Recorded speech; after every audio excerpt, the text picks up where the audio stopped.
അസ്സലാമു അലൈക്കും വറഹ്മത്തുള്ളാഹി തആല വബറകാതുഹു. എല്ലാവരുടെയും ആഗ്രഹം പോലെ തന്നെ അതാ നമ്മുടെ ഷെഫി ഉസ്താദും സഹർ ബത്തൂലും അവരുടെ ആ മനോഹരമായ ദാമ്പത്യ ജീവിതത്തിലേക്ക് പ്രവേശിച്ചിരിക്കുന്നു. പ്രത്യേകമായിട്ട് ഉമ്മ പറഞ്ഞു, പൊന്നു മോനെ, പഴയതൊന്നും നീ ഓർക്കരുത്. അതെ, നിന്റെ ആദ്യ വിവാഹമാണെന്ന് ഇത് കരുതണം. ഒരിക്കൽ പോലും പഴയതിലേക്ക് ചിന്തിക്കരുത്. ഉമ്മയുടെ ആ വാക്ക് കേട്ട് ഷെഫി ഉസ്താദ് അതുതന്നെ അനുസരിക്കുകയാണ്. അല്ലെങ്കിലും ഞാൻ എന്തിനാ മറ്റുള്ളവരെ കുറിച്ച് ചിന്തിക്കേണ്ട ആവശ്യം? അത് എന്നെ ഇഷ്ടമില്ലാതെ പോയവർ പോകട്ടെ. എനിക്ക് അള്ളാഹു സ്വാലിഹത്തായൊരു പെൺകുട്ടിയെ തന്നിട്ടുണ്ട്. എന്തൊക്കെ തന്നെയാലും അവിടുത്തെ അറബിയുടെ നിർദ്ദേശം, അവിടേക്ക് വന്നവരെല്ലാം നിങ്ങൾ ഇവിടേക്ക് നാട് വിസിറ്റ് ചെയ്തിട്ട് പോയാൽ മതി എന്നാണ് പറയുന്നത്. എന്തൊക്കെ തന്നെയാലും വിസ എടുത്തതല്ലേ, നിങ്ങൾ 1 മാസമോ 2 മാസമോ ഇവിടെ ആകെ കണ്ടിട്ട് ഇൻഷാല്ല ഇവിടെ താമസിച്ചിട്ട് ആക്കം പോലെ പോയാൽ മതി. എന്തൊക്കെ തന്നെയാലും നിങ്ങൾക്ക് എല്ലാവർക്കും അതൊരു സന്തോഷം കൂടി ആവുമല്ലോ. അറബ് നാട്ടിൽ 1-2 മാസം നിന്ന് കരുതിയിട്ട് ഒന്നും ഒരു പ്രശ്നമേ അല്ല. എല്ലാവർക്കും അത് സന്തോഷമായി. എന്നാൽ ചിലർ അത്യാവശ്യമുള്ളവരെല്ലാം പോകാനും തുടങ്ങി. അങ്ങനെയതാ നമ്മുടെ സീനത്തിൻ്റെ ആങ്ങള അവർ പറഞ്ഞു, ഞാൻ പോകട്ടെ, ഉമ്മയും ഉപ്പയും ഒറ്റക്കാണ്. എന്തൊക്കെ തന്നെയാലും ഇവിടുത്തെ സന്തോഷത്തിൽ ഞാനും പങ്കുചേർന്നില്ല. അൽഹംദുലില്ലാ, നല്ല ജീവിതം ഷെഫി ഉസ്താദിന് ലഭിക്കട്ടെ. ഷെഫി ഉസ്താദ് എന്നും എൻ്റെ അളിയൻ തന്നെയാണ്. ഞാൻ ഒരിക്കലും അദ്ദേഹത്തെ മറക്കില്ല. എന്തൊക്കെ തന്നെയാലും അവൻ നാട്ടിലേക്ക് തിരിക്കുകയാണ്. അതുപോലെ സക്കീർ ഉസ്താദും ഫാമിലിയും 1 മാസം നിന്നിട്ട് നാട്ടിലേക്ക് പോകാമെന്ന് തീരുമാനിച്ചു. എല്ലാവരും അതാ അവിടെ നാടും സ്ഥലങ്ങളുമെല്ലാം കാണുന്നതാണ്. അതെ, പലർക്കും അവർ അറേബ്യ കണ്ടിട്ടില്ല, മരുഭൂമി കണ്ടിട്ടില്ല, ഒട്ടകം കണ്ടിട്ടില്ല, ഈത്തപ്പഴ മരങ്ങൾ കണ്ടിട്ടില്ല, മുത്ത് ഹബീബ് സല്ലല്ലാഹു അലൈഹി വസല്ലം നടന്ന ആ ഒരു പുണ്യ മരുഭൂമിയൊന്നും കണ്ടിട്ടില്ല എന്നൊക്കെ പറഞ്ഞിട്ട് പലരും അതെ അറേബ്യയിലേക്ക് വന്നതല്ലേ, ഇവിടെ ഒന്ന് കാണാമല്ലോ എന്ന് കരുതി സന്തോഷത്തോടെ വന്നവർ അവിടെയാകെ വിനോദയാത്ര ചെയ്യുകയാണ്. എന്നാൽ അതിനിടയ്ക്ക് ഉംറ ചെയ്യാനുള്ള അവസരം അതും ചിലർ ഉപയോഗപ്പെടുത്തുന്നുണ്ട്. എന്തൊക്കെ തന്നെയാലും മാഷാ അല്ലാ, എല്ലാവരുടെയും ആഗ്രഹം പോലെ നമ്മുടെ ഷെഫി ഉസ്താദും നമ്മുടെ ഷെഫി ഉസ്താദിൻ്റെ പ്രിയപ്പെട്ട സഹ്റ ബത്തൂലും അവരൊന്നായി മാറുകയാണ്. അതെ, ശരിക്കും ഇതുവരെ ഇത്രയധികം എനിക്ക് സന്തോഷമുണ്ടായിട്ടില്ല ഷെഫി ഉസ്താദിൻ്റെ മനസ്സിൽ.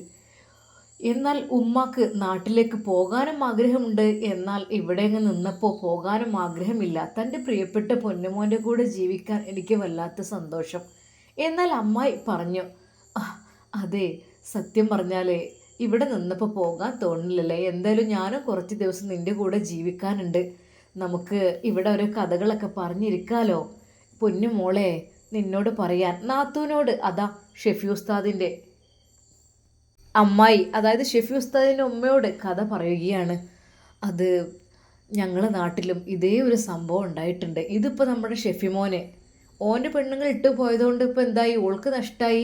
നല്ലൊരു പെൺകുട്ടിയെ ഓനക്ക് കിട്ടുകയും ചെയ്തു. എന്തൊക്കെ തന്നെയാലും പൊന്നു മോളെ, നിന്നോട് ഒരു കാര്യം എനിക്ക് പറയാനുണ്ട്. ഈ ഭർത്താക്കന്മാരെ വിട്ടിങ്ങനെ പോകുന്ന പെണ്ണുങ്ങളൊന്നും ഒരിക്കലും നന്നാൻ പോകുന്നില്ല. ആരെ നന്നായത്? നന്നായ ചരിത്രം എവിടെയും കേട്ടിട്ടില്ല. ഇനിയിപ്പോൾ 100-1 അതെ, മക്കളെയും ഭർത്താവിനെയൊക്കെ വിട്ടിട്ട് പോയ തൊട്ടടുത്തുള്ള നമ്മുടെ ഒരു ഫാമിലിയുടെ കഥ നീ കേട്ടിട്ടില്ലേ? ആ താത്ത, നിങ്ങൾ പറഞ്ഞത് ചെറിയൊരു ഓർമ്മ എനിക്കുണ്ടായിരുന്നു. എന്നാൽ നമുക്ക് അതൊന്ന് കേട്ടാലോ? ഞാൻ പറഞ്ഞു തരാടി. എന്തായാലും നമ്മുടെ ഷെഫി ഉസ്താദിൻ്റെ അമ്മായി ഉമ്മയോട് കഥ പറയുകയാണ്. അതെ, ഒരുപാട് പ്രവാസ ലോകത്തേക്ക് പോയതായിരുന്നു അദ്ദേഹം, വീട്ടിലെ പ്രാരാബ്ദങ്ങൾ പട്ടിണി മാറ്റാൻ. ആ പറതാത്ത കേൾക്കട്ടെ. ഒരുപാട് പ്രവാസികളായ ആളുകൾക്ക് കൂടെ ഇത് നല്ലൊരു കാര്യമാണ്.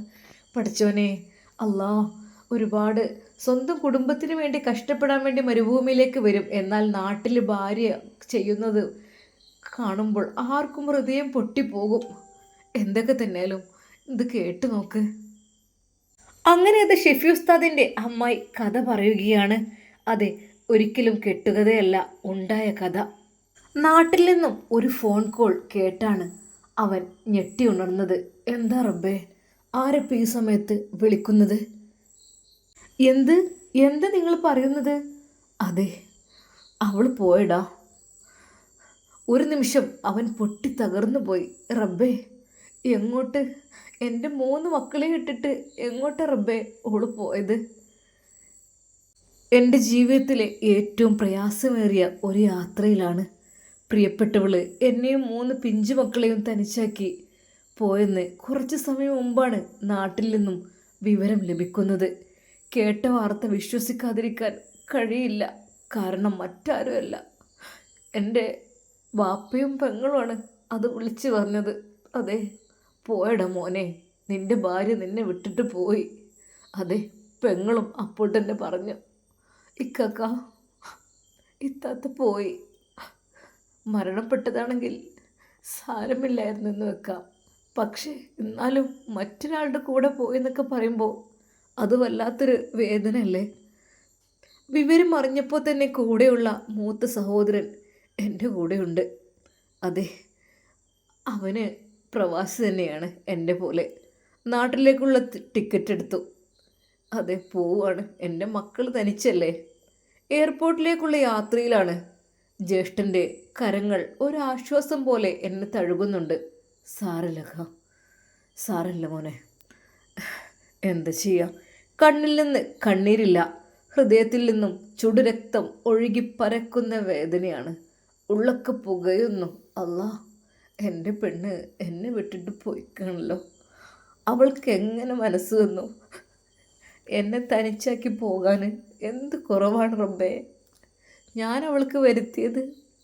വാർത്ത അറിഞ്ഞത് മുതൽ തന്നെ എന്നെ വന്ന് മൂടിയൊരു ദുഃഖം, അതിങ്ങനെ തണുത്തറഞ്ഞ് നിൽക്കണം റബ്ബേ.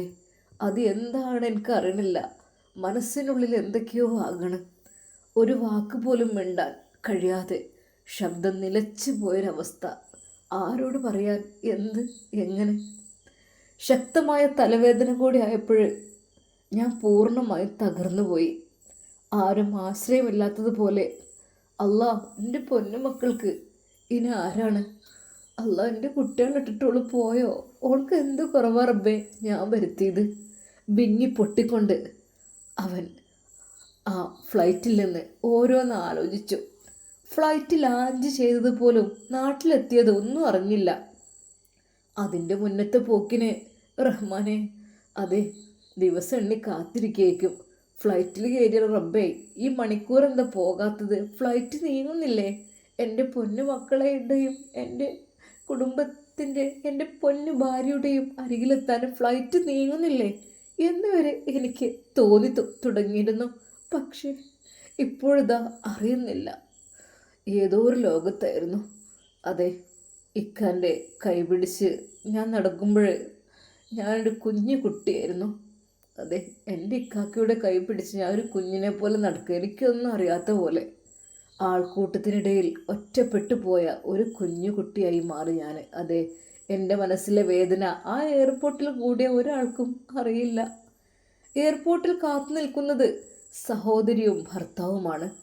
അതെ, അവൻ ആ എയർപോർട്ടിൻ്റെ പുറത്തേക്ക് ഇറങ്ങിയപ്പോൾ തൻ്റെ പ്രിയപ്പെട്ട പെങ്ങളും ഭർത്താവും നിൽക്കുന്ന കാഴ്ച, എൻ്റെ ഉമ്മാൻ്റെ മരണശേഷം എപ്പോഴും എനിക്ക് ഉമ്മാൻ്റെ സ്നേഹം തന്നവൾ, എപ്പോഴും എൻ്റെ പ്രിയപ്പെട്ട ഉമ്മ മരണപ്പെട്ടു പോയതിനു ശേഷം എൻ്റെ ഉമ്മയുടെ സ്നേഹം അവൾ എനിക്ക് തരുമായിരുന്നു. തളർന്നപ്പോൾ താങ്ങായവൾ, അതെ, ശാസിച്ചവൾ, എല്ലാത്തിനും അവൾ എന്നോടൊപ്പം മുന്നിലായിരുന്നു. ഇപ്പോൾ ഈ വിവരം അറിഞ്ഞപ്പോൾ ഓടി വന്നതും അതുകൊണ്ട് തന്നെയാണ്. അവളുടെ കുഞ്ഞിക്ക തളർന്നു പോയിട്ടുണ്ടെന്ന് അവൾക്കറിയാം. പഠിച്ചോനെ, എൻ്റെ പ്രിയപ്പെട്ട ഇക്കാൻ്റെ ഭാര്യ പോയതുകൊണ്ട് എൻ്റെ ഇക്ക തളർന്നിട്ടുണ്ടാവും. പാവം. അവൾ ഓടി വന്ന് കെട്ടിപ്പിടിച്ച് വീട്ടിലേക്ക് കൊണ്ടുപോവുകയാണ്. ഇക്കാക്ക, എൻ്റെ കുഞ്ഞിക്ക. അത് എയർപോർട്ടിൽ നിന്ന് അവൻ്റെ മുഖം കണ്ടപ്പോൾ അവൾക്ക് സഹിച്ചില്ല. പെങ്ങൾ വന്ന് കെട്ടിപ്പിടിച്ച് പൊട്ടിക്കരയുകയായിരുന്നു. കുഞ്ഞിക്ക, എൻ്റെ ഇക്ക. എന്നാൽ എനിക്ക് കണ്ണീരില്ലായിരുന്നു. എൻ്റെ മനം വേറെ എവിടെയോ ആയിരുന്നു.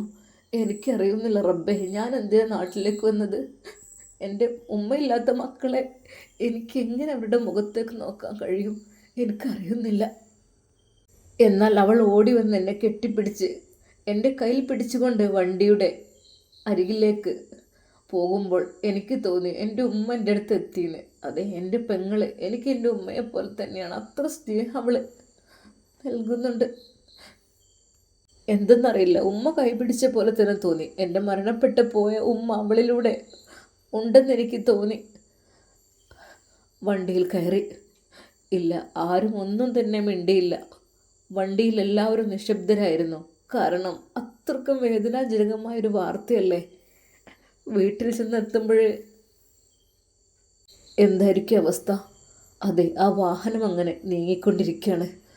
അറിയുന്നില്ല റബ്ബേ, എന്തിനാ പോകുന്നത്, എങ്ങോട്ടാ പോകുന്നത് എന്നും സന്തോഷത്തോടു കൂടെ ആ പെട്ടിയുമായി പോകുമ്പോൾ എൻ്റെ മക്കളും എൻ്റെ ഭാര്യയും കാത്തിരിക്കുമ്പോൾ എത്ര സന്തോഷമായിരുന്നു അതിന്. പക്ഷേ ഇപ്പോൾ ഞാൻ എന്തിനാ പോകുന്നത് അറിയുന്നില്ല. പക്ഷേ ഒരിറ്റ് കണ്ണുനീര് എൻ്റെ കണ്ണിൽ നിന്ന് വരുന്നില്ല. ഞാനാകെ സ്റ്റക്കായി നിൽക്കുകയാണ്. അല്ലാ. എന്നാൽ അല്പസമയം കഴിഞ്ഞപ്പോൾ വീട്ടിലെത്തി. എൻ്റെ പ്രിയപ്പെട്ട ഉപ്പയെയും എൻ്റെ പൊന്നു മക്കളെയും കണ്ടപ്പോൾ പിടിച്ചു വച്ചിരുന്ന കണ്ണീരൊക്കെയും അനുവാദമില്ലാതെ പുറത്തേക്കൊഴുകി.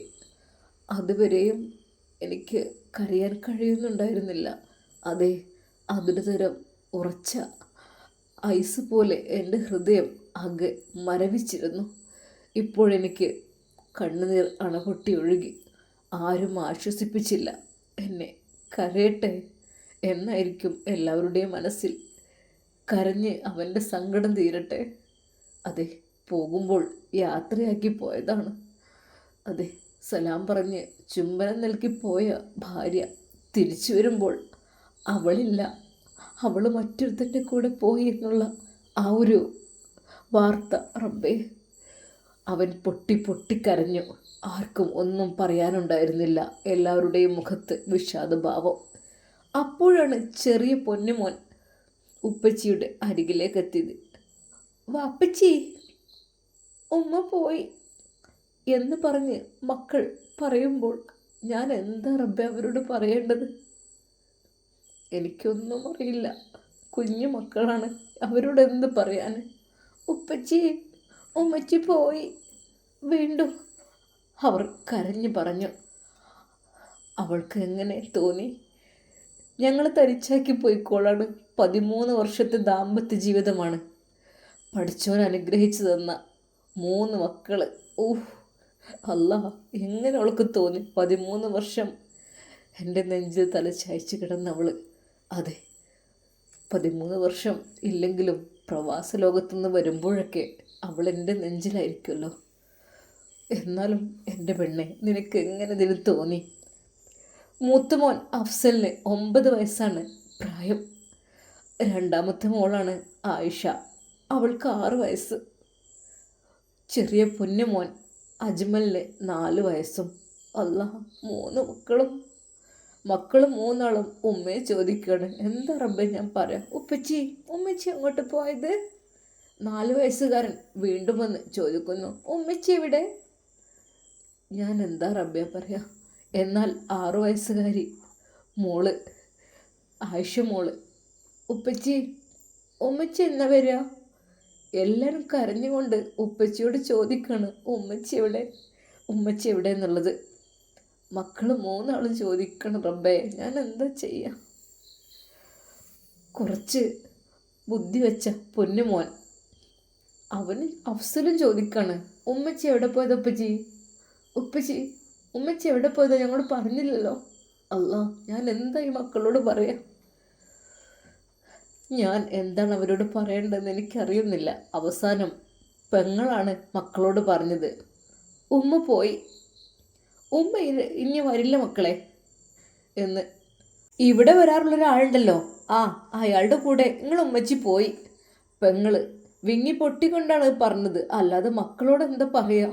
മക്കൾ കാത്തിരിക്കണം എപ്പോൾ വരും എന്ന് വിചാരിച്ചിട്ട്.